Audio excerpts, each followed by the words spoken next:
Hey everybody, this is Robert from Black Belt Gaming. I'm trying to learn how to play this Game of Thrones card game. I don't have the regular version, this living card game version. I have the two-player version based on the HBO series, which is based on the books, the Game of Thrones, A Song of Ice and Fire, or Fire and Ice, or something like that. And I'm going to try to learn this as I go along, so if you're interested in seeing this version and seeing how it might be different from the regular version that can handle, I believe, more players, and it has more variety in their decks, but if you're interested in how this is different, or if you've never played any of the versions and kind of want to learn with me, then please join me for this. I'll be starting right now. Well, in this two-player version, it is strictly Starks versus Lannisters. And I'm kind of going through the game setup right now, which is over here. It said I need to create a treasury and power bank. Treasury is going to have these cardboard coins here. And the power bank has another set of tokens that have these little crowns on them. So I've got that set and put aside. You're next supposed to determine which player is going to play which house. So because I'm sort of doing this on my own right now to try to learn how to play so I can teach maybe other members of the family or some of my students, it's just me. I'll be playing both sides. And create plot decks. Well, there are these plot cards, and there's two of them. There's actually a list here in the rule book. You'll find it right here. House Lannister plots and House Stark plots, and I've got those arranged. I'm going to have the Starks over here on the left and the Lannisters over here on the right. So this is made up of those cards specifically listed here in the rule book. So that's done and ready to go. Shuffle the draw decks. You have two draw decks, one for the Starks and one for the Lannisters, and those have been shuffled, so those are ready to go. And then we get to step 5, which is draw your setup hands. So we're supposed to draw 7 cards from each deck. So let's go ahead and do that now. Okay, I've drawn the necessary number of cards, 7 for both the Lannisters and the Starks. And it says here, if you don't like your setup hand, you may choose to reshuffle those cards back into the deck and draw a new set. And this is called a mulligan, and you can only do it, I guess, one time. Well, I don't know the game well enough to really determine if I've got a good hand or not. So let me share with you what I've got here. Looks like I've got a character card, and I believe as I'm reading this, if it has a little flag by it, that means that you can't have 2 of these. It's a specific individual. This is how much it costs to bring it out. This is its strength, and this is, I guess, battle. I'm not exactly sure what it's called. Intrigue, and I think the other one is power down there. But I've got this character card. She's an ally. Bran Stark, Arya Stark, got 3 characters already. The King's Road, Not Today, Spoils of War, these seem to be events, and Eddard Stark. So that's my startup hand. So quite a few characters, like 4 already in that hand. So I don't know if that would be a hand that I would put down and try to draw another one, or I should keep. I just don't have any experience to say. Here's the Lannister hand. We've got a squire here, the Hound. This is that really big guy. Sir Gregor Clegane, a knight. And got a attachment, a bodyguard attachment, Lannister men-at-arms, Littlefinger's brothel, and Lannister guards. Once again, I don't really know if this is a good hand or not, so we'll just keep those, I guess, for now. It says place setup cards. Each player now has a chance to secretly place setup cards. You can place a number of characters and or locations from his setup hand face down in his play area, respecting the following restrictions. So this is secret, huh? You place these face down in your setup area. Well, the total cost of characters and locations cannot exceed 5 gold. You cannot place more than one card with the keyword limited. Attachments, events, and duplicates of unique cards cannot be placed during this step. Guess we'll figure that out as we go along, but we're not really going to be able to keep this secret, so let's just see what we can do. Alright, well, this is kind of my Stark side over here, so let's bring the camera down and see what kind of things I might put into play first. And they cannot exceed 5 gold. So like if I wanted to put Eddard Stark down, that would cost 4. So maybe I would secretly put him like that. And then I guess I'd have enough for one more character. I don't think I can play events right now. That doesn't seem fitting. I don't know though. I could place a few more things down, like King's Road. This is limited, but it said kneel the King's Road to lower the cost. That sounds good. So that might help us get other things into play faster. So why don't we play that one face down? And we'll play Osha here. I believe that's her name. We'll put her down. So that's going to be 4 coins, and a 5th coin could buy us Bran Stark. So we'll put him down. So that's a couple of characters and a location, I guess. I guess we just hold on to the rest of these. So let's do the same thing with the Lannisters. Alright, here are the Lannisters over here. Let's take a look at what kind of setup we would do here. Interesting, we've got several that cost 0.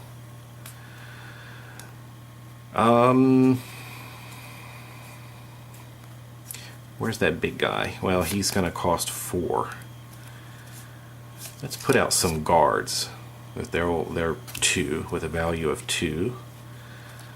What does Littlefinger's brothel do? It's a location. After a character stands, kneel or kneel Littlefinger's brothel to kneel that character. So it looks like you can kind of keep your opponent busy in the brothel. And then I guess we'll try the why don't we try the men-at-arms? And like I said, I really don't know what I'm doing, but that's what we'll start with. Well, it says that after both players have secretly placed their setup cards, you reveal all of the placed setup cards simultaneously. However, no card abilities are active during setup. Alright, well, we just flipped over all the cards, both on the Stark side and the Lannister side. And I guess we're moving into the draw the starting hand. So each player draws cards from his deck until he has 7 cards, and then you're ready to start playing. So the Starks here have 1, 2, 3, 4, 5, 6, 7. Do I have 2 not today's? Yeah, so there are some maybe more than one of some of the cards in this deck. I don't know how many, but that should give us 7 cards. Let's go to the Lannisters. Lannisters had down 3, so we'll be drawing 3 cards again. Looks like we got Tyrion, Dragonbone Dagger, Another men-at-arms. So, I guess we're ready to start. Well, the rule book says that we play this according to rounds, and there are about 7 phases in a round. And the first phase we need to go through is the plot phase. So we take a look at those plot cards that we have. Let's grab the Stark's plot deck here. And it says that we get to look at all the available plots and secretly choose one. I really don't know how to choose which one is better for what, just totally based on my lack of experience. But these numbers at the top, as far as I understand, this is the number of gold that this card will generate on this round. I believe this one in the diamond or box shape here is for initiative. I guess the higher number, that side will go first. And then I think this last number here may be the claim, which is if you win a confrontation, you win a battle, that's how many or how much damage you're going to do during that turn. So let me take a look at these. I really don't know which one to choose. We've got the Old Gods, the Lion and the Wolf, Storm of Swords, Calling the Banners, Spies in Their Midst, Hidden in Shadows, Crossing the Trident. I really have no idea. What would something like Calling the Banners do? That looks like it has some decent gold. It says the cost of cards you play this round cannot be lowered, maybe because you're getting more gold. Why don't we just say that here with the Lannisters battling the Starks, we'll choose this as our first plot. Maybe with 6 gold we can get a variety of cards going. Well, here are the Lannister plots. The Killing Cold, Hear Me Roar, Uneasy Peace, Detained, Game of Thrones, and Securing the Throne. War Morgullis. I really don't know.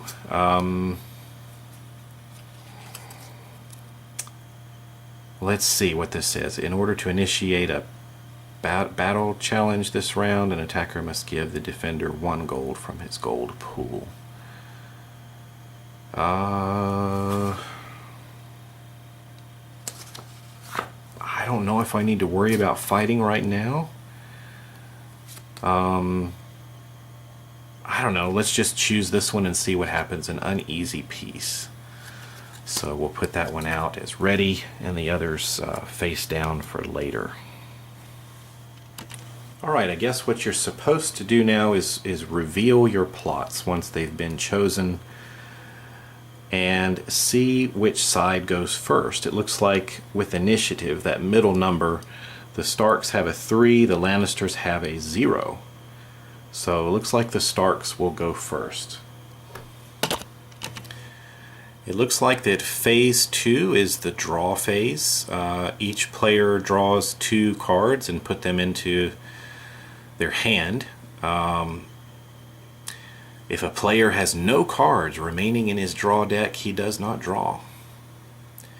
Anyway, you proceed next after that to the marshalling phase, where you begin collecting your gold and I guess spending gold to put down some of those other cards. But let's draw our 2 cards and then we'll start the phase 3 marshalling.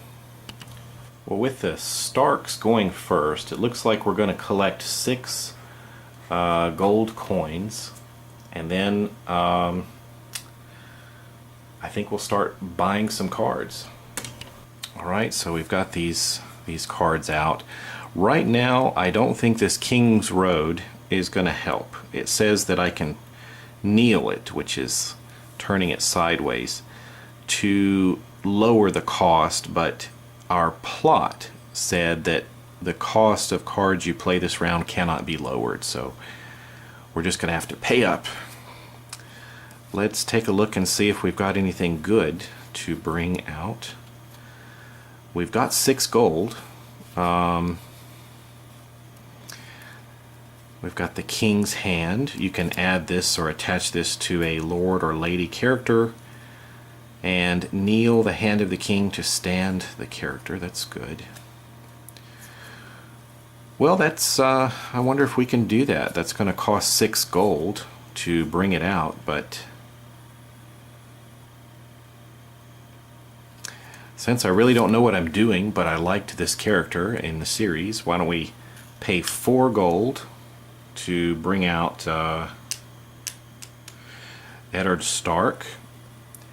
And let's see, I don't see anything on him. He's a lord, he has renown. After you play Eddard Stark, he gains 1 power from the power bank. So I think I just played him. So we'll put a power token there.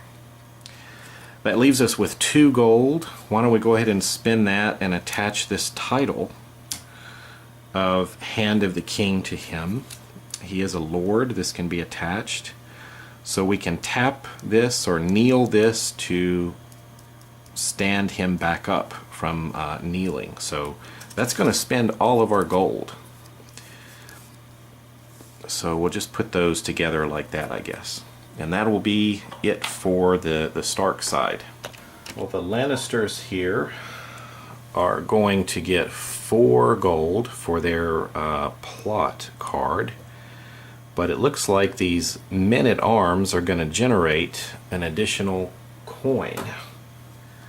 So we've got 5 to go with. Now what kind of good things do we want to bring out here? We've got Tyrion. I know that character pretty well.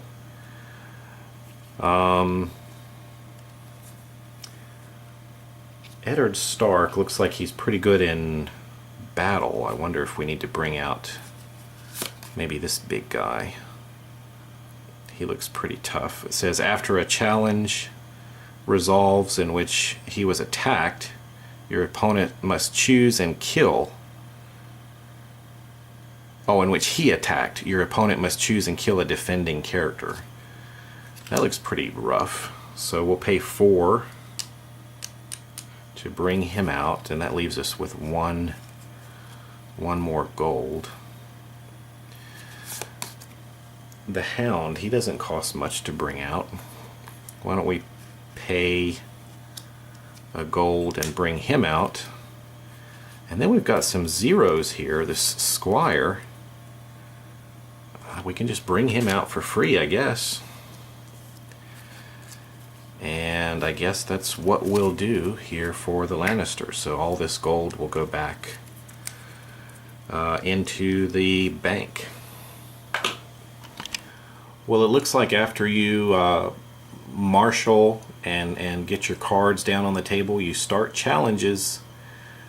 I think I'll stop the video here and we'll pick up with challenges on the next video and sort of finish the rest of round 1. Let me know if you spotted any mistakes. It might be a good time to correct them before I get into the challenge phase. Thanks for watching, everybody, and I'll hope you'll join me for some more of this Game of Thrones, the 2-player version based on the HBO series.